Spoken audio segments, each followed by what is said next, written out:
We're here at Kelsey Solar Installation.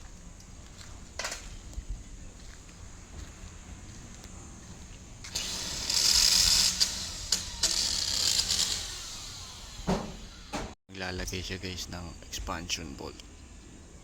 Vertical installation tayo.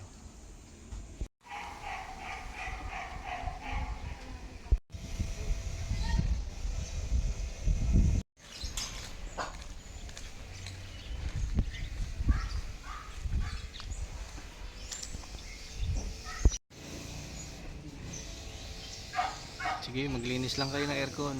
Susunod, kliyente na namin kayo. Dito kami sa Kelsey Hills. Let's go!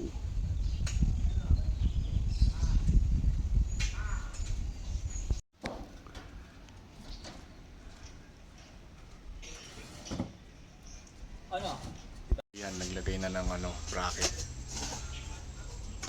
Okay, ito po sa Ayan, bubuksan na po namin yung plastic. Yan, gunting. Yan. Bali dito namin nilagay sa kanyang pagpasok sa gate. Saan mo na yung anak?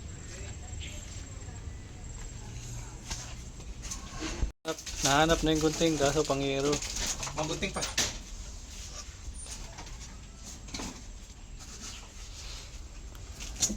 Kasya pa dun sa panel mo yung may lalagay kang meter dun, tsaka surge protector. Bali. Ibabalik sa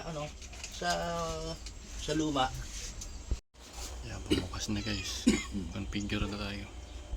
Okay, so bali, na-configure na natin. Makita mo, nag-green na siya. Yan natin na yung process. Temporary ganyan muna. Wala pa nakakonect sa DC input. Oo pa siya, oh. So, positive sa harap, negative sa likod. Ito, PB2. Battery. Okay, alis muna ako. Binilin ko na yan kay tatang.